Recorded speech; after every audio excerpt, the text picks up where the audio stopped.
Vivre mieux au quotidien, petit pas par petit pas, tester, faire autrement. Conscience et joie avec Stéphanie, thérapeute. Bonjour! Cette semaine, j'explique la perception de ce qui nous entoure et de ce que je peux ressentir. Je me pose la question de savoir comment fonctionne mon cerveau. Le cerveau ne fait pas la différence entre le réel et l'imaginaire. Explication.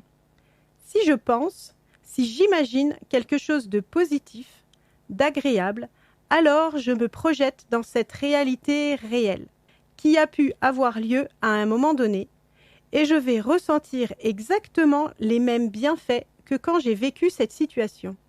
De même, si je ne fais qu'imaginer quelque chose qui n'a jamais existé et qui est agréable pour moi, ou potentiellement agréable pour moi, alors, à ce moment-là, je vais pouvoir ressentir aussi les bienfaits de ce positif, ce qu'il y a d'agréable, de joyeux par exemple.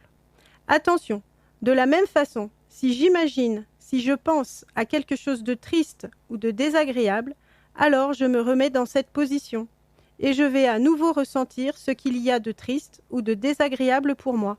Si je suis dans une attente, alors je me projette dans cette réalité qui potentiellement m'est désagréable et qui n'est pas en accord avec l'autre.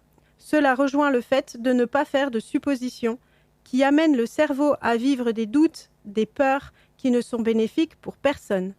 D'où l'importance d'avoir des pensées positives, des souvenirs positifs auxquels se raccrocher pour pouvoir se projeter et repenser à ces choses qui sont positives.